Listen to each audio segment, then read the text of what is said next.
नमस्कार दोस्तों, मैं डॉक्टर कुलदीप कुमार के सर आप सभी का बहुत बहुत स्वागत करता हूं एक नए बिंदु के साथ और एक नई कड़ी के साथ। तो सही है क्या, लाइटिंग वगैरह दिख तो रहा हूं क्या? ठीक है जी। हाँ, किताब है अपनी, हर बार बता दूं, अब फिर बता दूं, हर जगह मिल जाएगी। और इन दिनों के लिए ये बहुत ही महत्वपूर्ण किताब है, हिंदी व्याख्याता 7200 वस्तुनिष्ठ प्रश्न।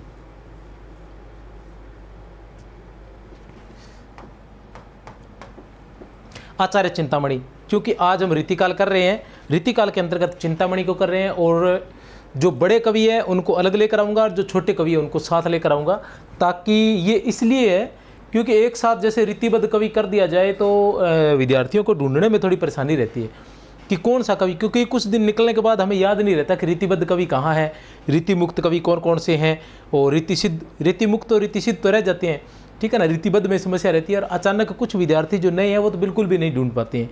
तो इस तरह से मैं क्या कर रहा हूँ कि जो बड़े कवि हैं जैसे केशवदास जी है, चिंतामणि जी है, उसके बाद हम बात करें मतीराम जी है, भिखारी दास जी है, घनानंद जी है, आलम भी ठीक है और बिहारी है, उसके अलावा एक आधा कोई कवि और होएगा, ज़्यादा नहीं है। तो ये बड़े कवि हैं, इनको तो मैं अकेले अकेले ही लेकर आऊँगा, ठीक है ना। उसके अलावा जैसे रसनिधि है, तोष है, वृंद है, ये जो है बोधा है, ठाकुर है, द्विजदेव है, इनको साथ साथ में अलग अलग अपने करते जाएंगे। तो चलते हैं चिंतामणि से। केशवदास हमने कर लिया था, अगर आपने क्लास नहीं देखी है तो क्लास देख लेना। केशवदास को बहुत ही विस्तार से करवाया गया है और मेरी क्लास में विशेष रूप से मैं आचार्य रामचंद्र शुक्ल और डॉक्टर नगेंद्र के हिंदी साहित्य के इतिहास से ही तथ्यात्मक जानकारी लेता हूँ। और तो किंतु परंतु वाली कोई बात है नहीं। चैनल को सब्सक्राइब नहीं है किया है तो कर लेना, लाइक और शेयर कर देना, कमेंट तो करते नहीं हो वैसे भी, तो कोई बात नहीं। अभी सिर्फ आप पढ़ने में ध्यान दो, ज़्यादा मैं आपको कुछ नहीं कहूँगा। आचार्य चिंतामणि, केशवदास कर चुके थे, दूसरे है चिंतामणि।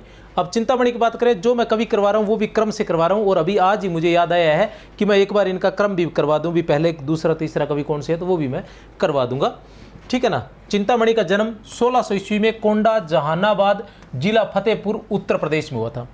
1600 ईस्वी में चिंतामणि का जन्म कब हुआ था? 1600 ईस्वी में। चिंतामणि का जन्म कब हुआ था? 1600 ईस्वी में, याद रख लेना। केशवदास का जन्म कब हुआ था? 1555 ईस्वी में। कब हुआ था? 1555 ईस्वी में हुआ था। केशवदास का जन्म कब हुआ था? 1555 ईस्वी में हुआ था, आचार्य शुक्ल के अनुसार। किसके अनुसार? आचार्य शुक्ल के अनुसार, ठीक है ना। और चिंतामणि का जन्म कब हुआ है? 1600 ईस्वी, लेकिन शुक्ल के अनुसार इनका जन्म कब हुआ है? 1609 ईस्वी में। जन्म 1600 ईस्वी, कोंडा जहानाबाद जिला फतेहपुर उत्तर प्रदेश। ये 1600 ईस्वी कौन मान रहे हैं? नगेंद्र। और शुक्ल के अनुसार क्या है? 1609 ईस्वी है, याद रख लेना, कोई समस्या नहीं है, जन्म ज़्यादा नहीं पूछेंगे, ठीक है ना। निधन 1680 से 85 के बीच में कभी भी हुआ था। शुक्ल के अनुसार ये तिकवामपुर के रहने वाले थे। शुक्ल के अनुसार ये तिकवामपुर के रहने वाले थे और नगेंद्र के अनुसार ये कोंडा जहानाबाद जिला फतेहपुर उत्तर प्रदेश के, दोनों याद रखने हैं, ठीक है ना।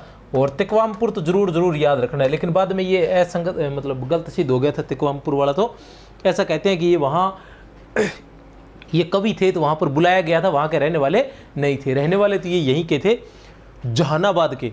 च से चिंतामणि और च जहानाबाद, ठीक है ना, एक ही जगह से उच्चारित होने वाले हैं, ठीक है ना।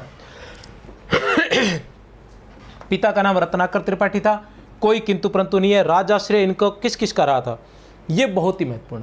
राजाश्रय जो रहते हैं ये जरूर याद करना, सबके अलग निकाल लेना। मैं भी करवा दूंगा वैसे तो, ठीक है ना, लेकिन आप अभी व्याख्याता की परीक्षा में थोड़ा सा समय है तो उस वजह से हो सकता है कि इतना ज़्यादा डिटेल में ना हो। डिटेल तो रहेगी लेकिन कुछ शॉर्ट ट्रिक वगैरह फिर भी मैं कोशिश करूंगा अंत में रीतिकाल की एक शॉर्ट क्लास लेकर आऊँगा, ठीक है।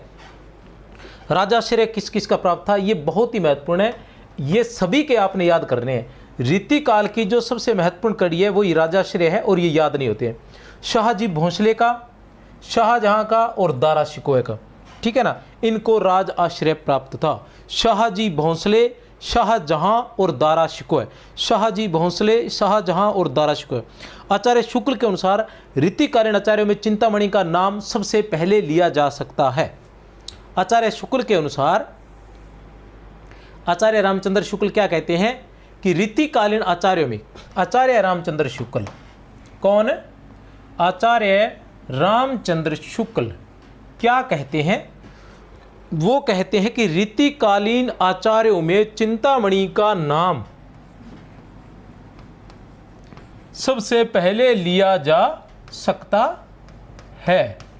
ठीक है ना, कोई समस्या नहीं है। हम जानते हैं कि चिंतामणि को आचार्य शुक्ल जो है रीतिकाल का प्रवर्तक मानते हैं।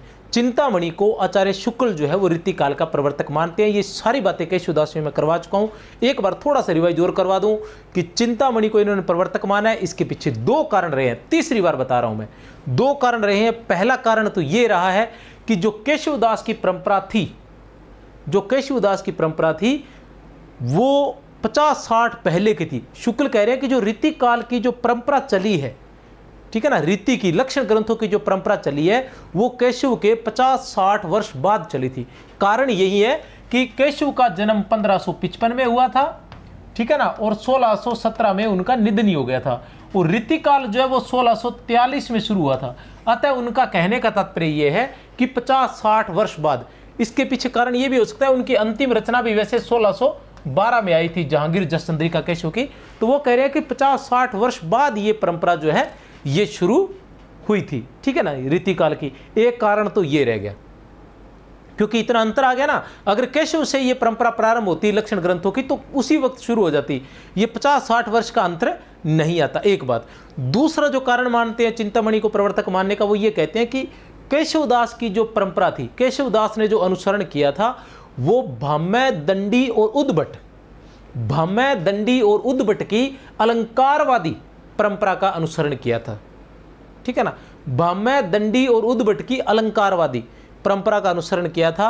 और बाद की जो परंपरा चली थी वो रसवादी परंपरा थी, और वो चिंतामणि के आधार पर चली थी, क्योंकि चिंतामणि ने मम्मट, आनंदवर्धन और विश्वनाथ, मम्मट, आनंदवर्धन और विश्वनाथ की रसवादी परंपरा का अनुसरण किया था, और बाद के सभी कवियों ने इसी का ही अनुसरण किया था। इसलिए चिंतामणि को ही रीतिकाल का प्रवर्तक मानते हैं, और इनकी जो रचना है रस विलास, वही इसकी प्रथम रचना भी मानी जाती है रीतिकाल की।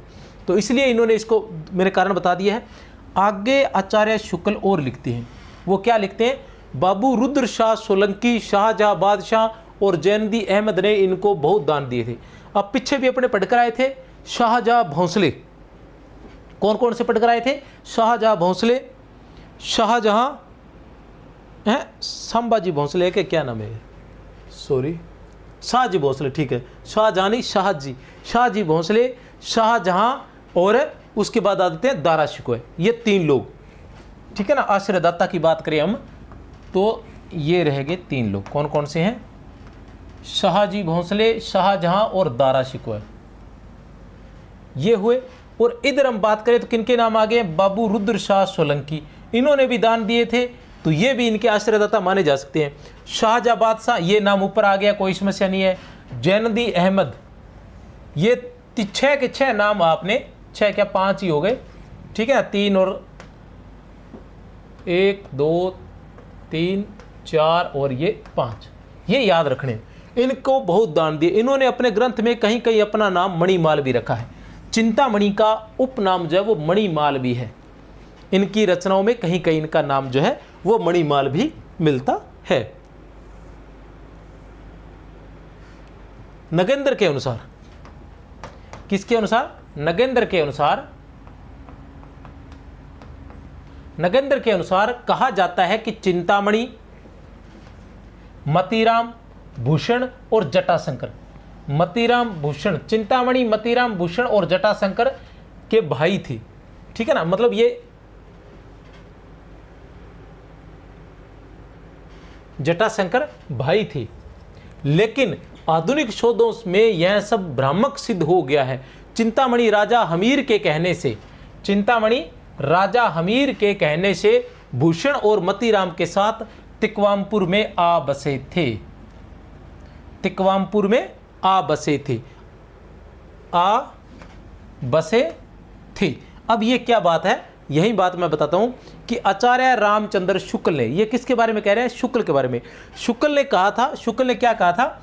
आचार्य रामचंद्र शुक्ल का हिंदी साहित्य का इतिहास आप पढ़ेंगे तो उसमें क्या है बताया गया है कि चिंतामणि, मतीराम, भूषण और जटाशंकर, मतीराम, भूषण, ठीक है ना, चिंतामणि, मतीराम, भूषण और जटाशंकर। चिंतामणि, मतीराम, भूषण और जटाशंकर। चिंतामणि, चिंतामणि, मतीराम, भूषण और जटाशंकर, ये चारों के चारों क्या थे? भाई थे। आचार्य शुक्ल का हिंदी साहित्य के इतिहास में ऐसा लिखा हुआ है कि ये चारों के चारों भाई थे और कहाँ के रहने वाले थे? तिकवामपुर के।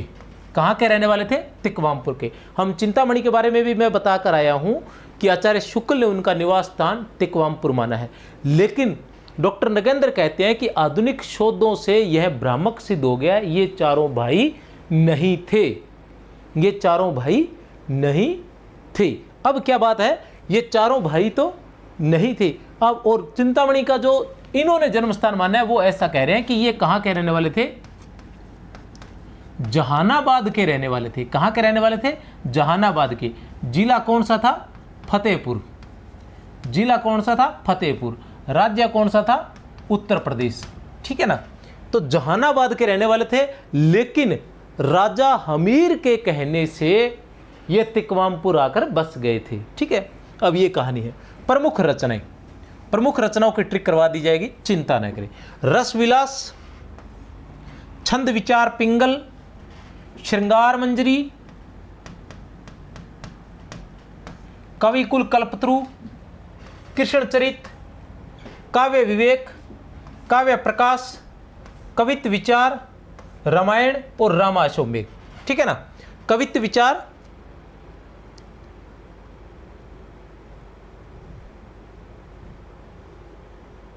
अच्छा कृष्ण चरित। अब इनके बारे में थोड़ा सा मैं बता दूं, रचनाओं के बारे में। रचनाएं आप कैसे याद करोगे? बिल्कुल ही आसानी से आपको सभी रचनाएं याद करवा देता हूं। कैसे?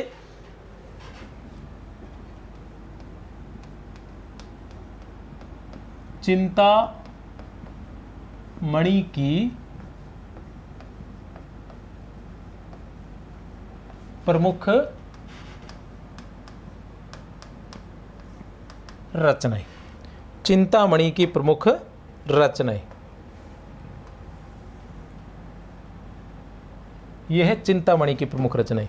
कैसे करोगे अभी बता देता हूं। सबसे पहले आपने क्या लिखना है? एक नंबर पर आपने लिखना है रसविलास।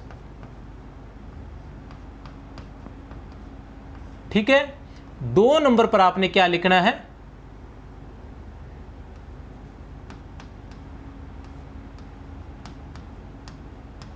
छंद विचार पिंगल। 3 नंबर पर आपने क्या लिखना है? श्रृंगार मंजरी। ठीक है। 1 नंबर पर आपने क्या लिखना है? रस विलास। 2 नंबर पर आपने क्या लिखना है? छंद विचार पिंगल। 3 नंबर पर आपने क्या लिखना है? श्रृंगार मंजरी। अब आपने आगे क्या कहानी शुरू करनी है? आगे आपने ऐसे लिखना है 4 नंबर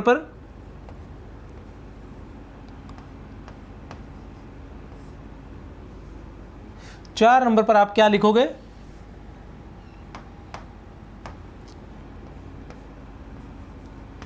काव्य विवेक।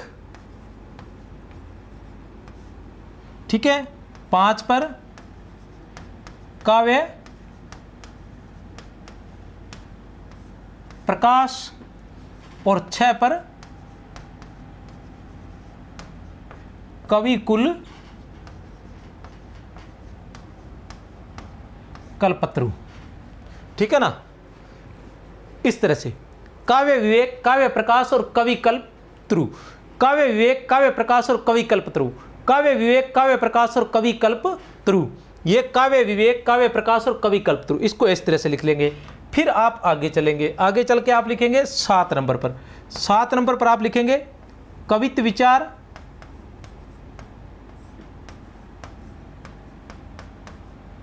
8 पर आप लिखेंगे कृष्ण चरित, 9 पर आप लिखेंगे रामायण, 10 पर आप लिखेंगे रामाश्वमेघ। ठीक है ना। इस तरह से आप ये रचना याद कर सकते हैं। इसमें रट्टा मारने की जरूरत नहीं है, सिर्फ थोड़ा सा दिमाग लगाने की जरूरत है कि सबसे पहले आप लिखेंगे रस विलास, ठीक है ना, सबसे पहले रस विलास, फिर आप लिखेंगे छंद विचार पिंगल, फिर आप लिखेंगे श्रृंगार मंजरी। सबसे पहले आप क्या लिखेंगे? रस विलास, फिर आप लिखेंगे छंद विचार पिंगल, और फिर आप लिखेंगे श्रृंगार मंजरी। ये 3 रचनाएं लिखेंगे। फिर आसानी से काव्य विवेक, काव्य प्रकाश और कवि कल कल्पतरु, काव्य विवेक, काव्य प्रकाश और कवि कल कल्पतरु, काव्य विवेक, काव्य प्रकाश और कवि कुल कल्पतरु, काव्य विवेक, काव्य प्रकाश और कवि कुल कल्पतरु। एक लाइन होगी। फिर दूसरा कवित्व विचार, कृष्ण चरित, रामायण और रामाश्वमेघ। कवित्व विचार, कवित्व विचार कैसे? कवित्व विचार कैसे? कृष्ण चरित। अब कृष्ण चरित के साथ साथ राम का चरित भी, रामायण और रामाश्वमेघ।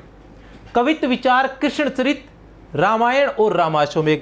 अब ये जो 3 हैं अंतिम, इनको प्रबंध काव्य भी माना जाता है। कृष्ण चरित, रामायण और रामाश्वमेघ को, इनको क्या माना जाता है? प्रबंध काव्य भी माना जाता है, ठीक है ना। इनको क्या माना जाता है? प्रबंध काव्य भी माना जाता है। रस विलास की जो रचना है, रस विलास की जो रचना है वो भानुदत्त की,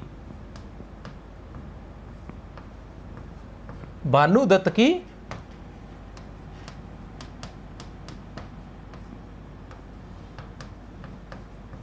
श्रृंगार मंजरी व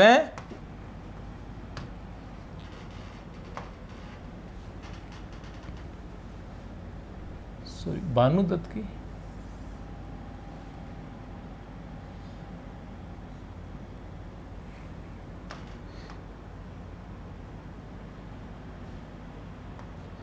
रस मंजरी है, रस मंजरी व रस तरंगणी के आधार पर रचना हुई है, ठीक है ना। रस विलास की रचना भानुदत्त की रस मंजरी व रस तरंगणी के आधार पे। ये किससे संबंधित है? रस सिद्धांत से संबंधित रचना है। किससे संबंधित है? रस सिद्धांत से, ठीक है ना। छंद विचार पंगल, पिंगल जो है ये छंद विचार छंद से संबंधित है। श्रृंगार मंजरी में, ठीक है ना, आंध्र के संत अकबर शाह, आंध्र के संत अकबर शाह, श्रृंगार मंजरी जो है आंध्र के संत अकबर शाह की श्रृंगार मंजरी के संस्कृत अनुवाद का ब्रजभाषा में अनुवाद है। क्या है? श्रृंगार मंजरी जो है वो आंध्र के संत अकबर शाह की श्रृंगार मंजरी के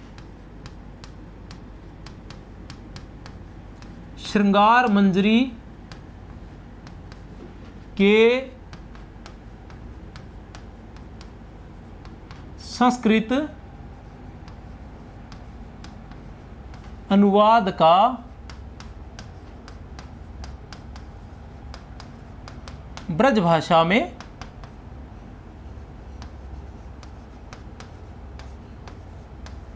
अनुवाद है।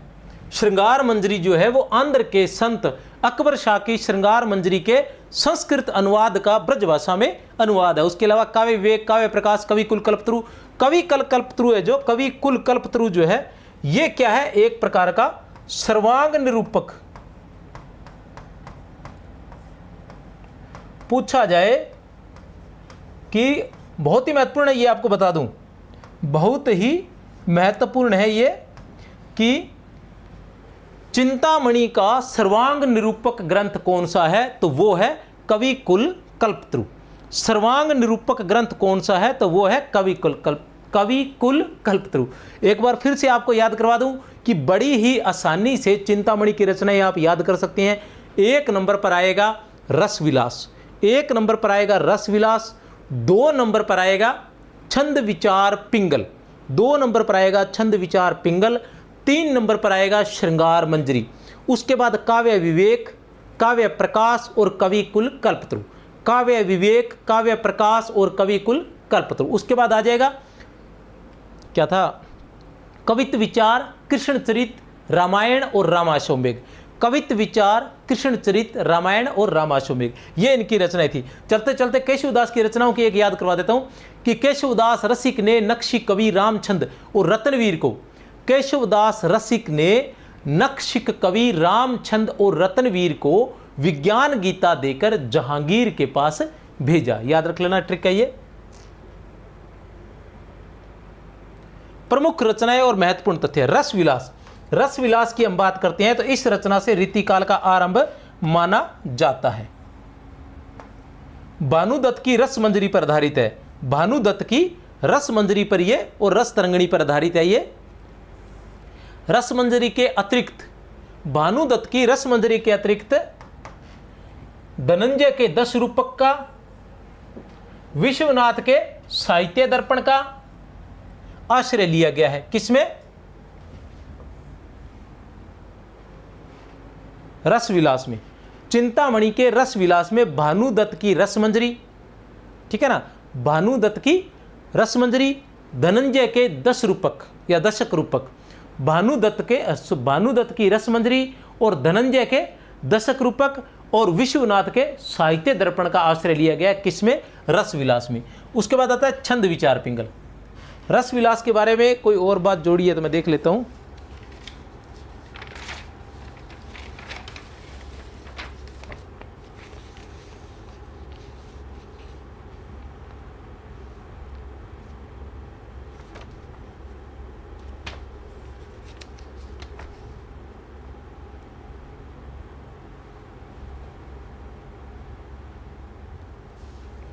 बस इतने, ज़्यादा नहीं है। छंद विचार पिंगल की बात करें तो सूर्यवंशी राजा भोंसला मकरंद शाह के दरबार में लिखी गई थी। ये सूर्यवंशी राजा भोंसला मकरंद शाह के दरबार में लिखी गई थी। प्राकृत पेंगलम तथा भट्ट केदार के, इसमें क्या लिया गया है?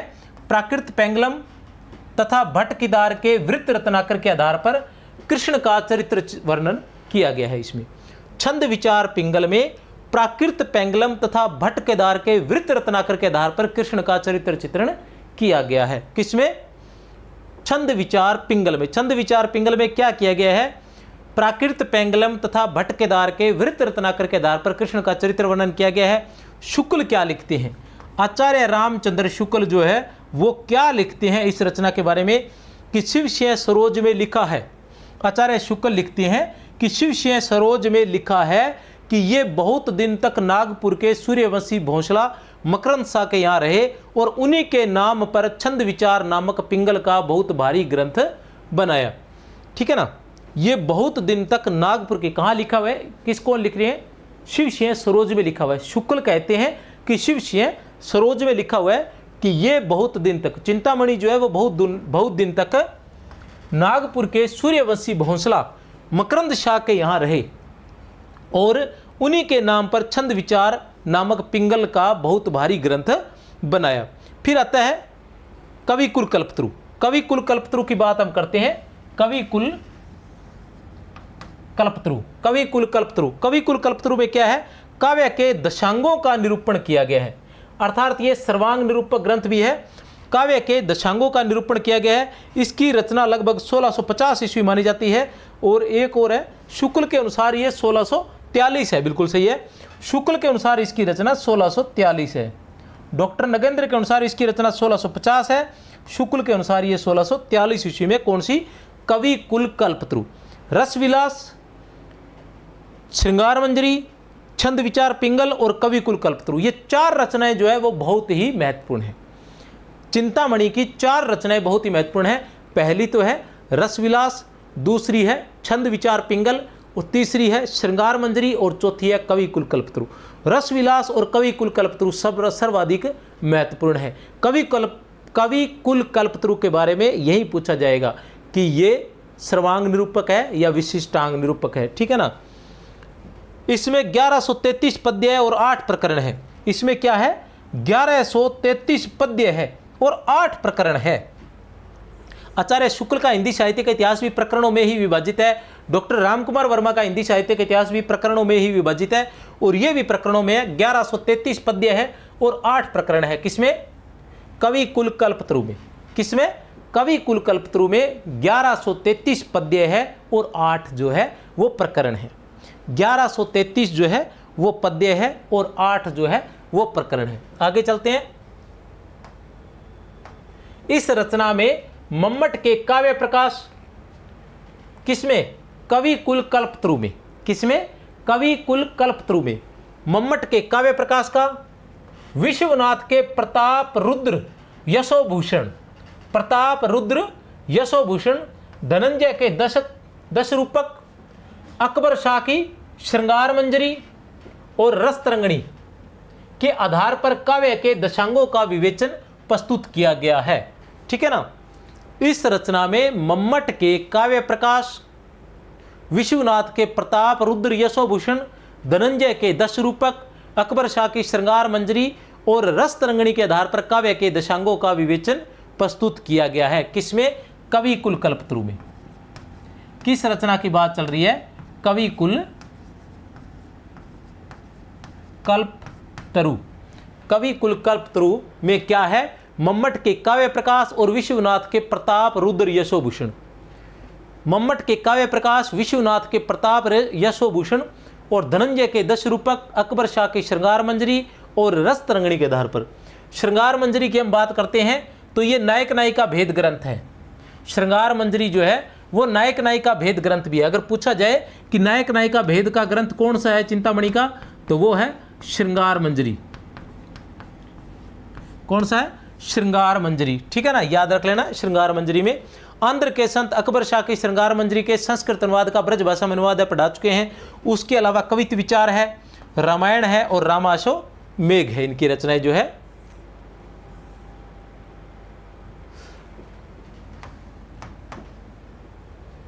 आचार्य चिंतामणि त्रिपाठी को रीतिकाल का प्रवर्तक आचार्य माना जाता है। कोई समस्या नहीं है। आचार्य चिंतामणि त्रिपाठी को रीतिकाल का प्रवर्तक आचार्य माना जाता है क्योंकि इन्हीं के लक्षण ग्रंथों की प्रेरणा स्वरूप रीतिकाल में लक्षण ग्रंथों की परंपरा का प्रचलन हुआ था। ठीक है ना। आचार्य चिंतामणि त्रिपाठी को रीतिकाल का प्रवर्तक आचार्य माना जाता है क्योंकि इन्हीं के लक्षण ग्रंथों की प्रेरणा स्वरूप रीतिकाल में लक्षण ग्रंथों की परंपरा का प्रचलन हुआ था। परंपरा का प्रचलन हुआ था। एक नंबर। शुक्ल के अनुसार आचार्य रामचंद्र शुक्ल क्या लिखते हैं देख लीजिए। इनकी ब्रज भाषा विशुद्ध दिखाई पड़ती है। अब अगर उनके बारे में संगत असंगत पूछा जाए तो अचानक उनमें उनकी भाषा के बारे में पूछा जाएगा कि चिंतामणि की भाषा थी वो साधारण बोलचाल की भाषा थी या शुद्ध ब्रज भाषा थी, साधारण बोलचाल की भाषा थी या शुद्ध भाषा थी। तो शुक्ल के अनुसार उनकी जो है शुद्ध दिखाई पड़ती है। विषय वर्णन की प्रणाली भी मनोहर है। ये वास्तव में एक उत्कृष्ट कवि थे। शुक्ल के अनुसार ये एक उत्कृष्ट कवि थे, ध्यान रख लेना। और शुक्ल के अनुसार तो होंगे ही होंगे, कारण ये कि इन्होंने ही तो इनको रीतिकाल का प्रवर्तक सिद्ध किया है। तो शुक्ल की नज़रों में ये एक उत्कृष्ट कवि थे। इनकी ब्रज भाषा भी विशुद्ध दिखाई पड़ती है। आगे चलते हैं। डॉक्टर नगेंद्र क्या कहते हैं? डॉक्टर नगेंद्र क्या कहते हैं? क्या कहते हैं डॉक्टर नगेंद्र? ये भी देख लेते हैं। डॉक्टर नगेंद्र क्या कहते हैं? चिंतामणि का आचार्यत्व की दृष्टि से ही नहीं कवित्व की दृष्टि से भी विशेष स्थान है। चिंतामणि का आचार्यत्व की दृष्टि से ही नहीं कवित्व की दृष्टि से भी विशेष महत्व है। चिंतामणि का आचार्यत्व की दृष्टि से भी नहीं कवित्व की दृष्टि से भी विशेष महत्व है। नगेंद्र के अनुसार चिंतामणि के सिद्धांत रसवादी थे। बिल्कुल से कोई समस्या नहीं है। शुक्ल के अनुसार चिंतामणि ने आनंदवर्धन, मम्मट और विश्वनाथ की रसवादी परंपरा का अनुसरण किया था। बिल्कुल सही है। मैं बता ही रहा हूं, आपको पहले भी कह चुका हूं कि इन्होंने मम्मट, आनंदवर्धन और विश्वनाथ की रसवादी परंपरा का अनुसरण किया था। नगेंद्र के अनुसार चिंतामणि की प्रबंधात्मक रचनाएं रामायण, रामाश्वमेघ और कृष्णचरित, ये मैं बता चुका हूं आपको। नगेंद्र के अनुसार चिंतामणि की प्रबंधात्मक रचनाएं कौन सी है? रामायण है, रामाश्वमेघ है और कृष्णचरित है। ये है। अब देखो रामायण क्योंकि राम के चरित्र का वर्णन है इसलिए प्रबंध काव्य है। रामाश्वमेघ में भी राम के चरित्र का वर्णन होएगा, कृष्ण चरित्र में कृष्ण के चरित्र का वर्णन होएगा। तो ये सारी क्या हुई? प्रबंध काव्य हुई। इसी तरह से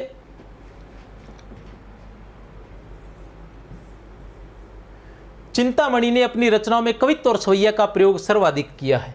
किस छंद का प्रयोग किया है? कवित्व और सवैया का प्रयोग जो है वो सर्वाधिक किया है। चिंतामणि ने कवित्व और सवैया का प्रयोग जो है वो सर्वाधिक किया है। आचार्य शुक्ल ने रीतिकाल का प्रथम कवि चिंतामणि त्रिपाठी को माना है और डॉक्टर नगेंद्र ने केशवदास को माना है। अब हम बात करते हैं, ठीक है ना, ये जो कृष्णचरित रामायण और रामाश्वमेघ मैं बताकर आया था, कृष्णचरित रामायण और रामाश्वमेघ जो है ये क्या है? प्रबंध काव्य डॉक्टर नगेंद्र के अनुसार कृष्णचरित रामायण और रामाश्वमेघ, ठीक है ना। कौन कौन सी थी? रसविलास, छंद विचार पिंगल और श्रृंगार मंजरी। रसविलास भानुदत्त की रस मंजरी वह रस तरंगिणी के आधार पर लिखी गई थी। इसके अलावा इसमें क्या था?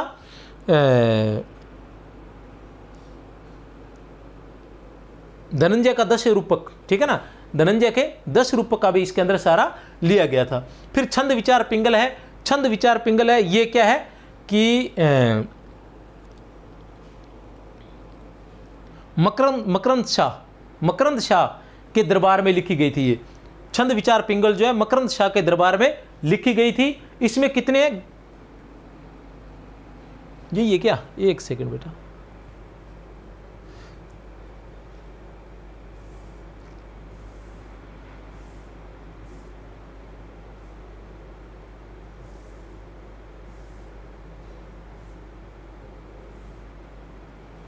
हाँ ठीक है। ये किसके आधार पर लिखी गई थी? ये लिखी गई थी प्राकृत पेंगलम तथा भट्ट केदार के विरत रत्नाकर के आधार पर लिखी गई थी, ठीक है ना। वैसे भी आपको ये ध्यान रखना है कि प्राकृत पेंगलम जो है वो क्या है? एक प्रकार का छंद ग्रंथ है। ये आपको ध्यान रखना है कि प्राकृत पेंगलम जो है वो एक प्रकार का छंद ग्रंथ है। अगर छंद से संबंधित कोई रचना लिखी जा रही है तो वो इसी के आधार पर लिखी होगी और विरत रत्नाकर के आधार पर, ठीक है ना। अगर ऐसा कहा जाए कि छंद विचार पिंगल जो है वो मम्मट के काव्य प्रकाश, ठीक है ना, विश्वनाथ के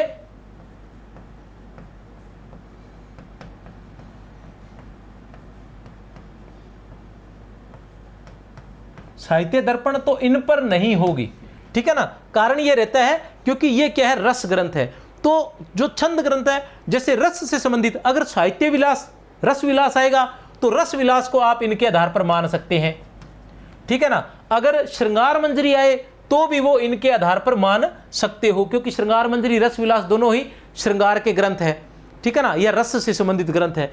लेकिन छंद विचार पिंगल जो है ये किससे संबंधित ग्रंथ है? छंद से संबंधित ग्रंथ है। छंद से संबंधित ग्रंथ है तो प्राकृत पेंगलम, विरत रत्नाकर ऐसा ही कुछ आएगा। और अगर अलंकारों से संबंधित ग्रंथ होगा तो कुवल्यानंद, ठीक है ना, चंद्रलोक इनके आधार पर रहेगा, ठीक है ना। कुवल्यानंद, चंद्रलोक और उसके अलावा भामय, दंडी, उद्भट, भामय के काव्य अलंकार, दंडी का काव्य आदर्श, इनके आधार पर ये रहते होंगे अगर अलंकार से संबंधित ग्रंथ है। तो ऐसे कुछ एक जो धारणाएं है वो आपको फिक्स करनी है। ऐसे नहीं याद हुआ कि नहीं हुआ, आपको ये ध्यान होना चाहिए कि कौन सा है।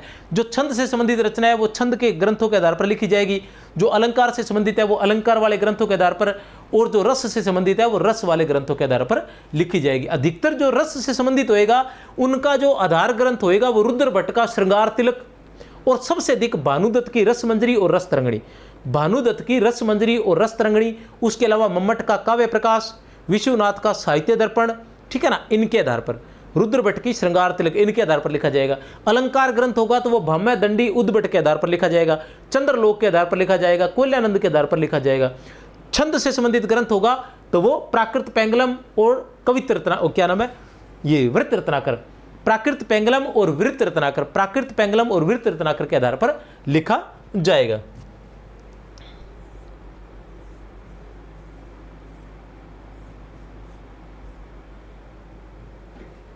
ये थे हमारे चिंतामणि जी, और इसी के साथ क्लास, अगर चैनल को सब्सक्राइब नहीं किया है तो कर लेना। मेरी तरफ से आप सभी को बहुत बहुत शुभकामनाएं। जय हिंद।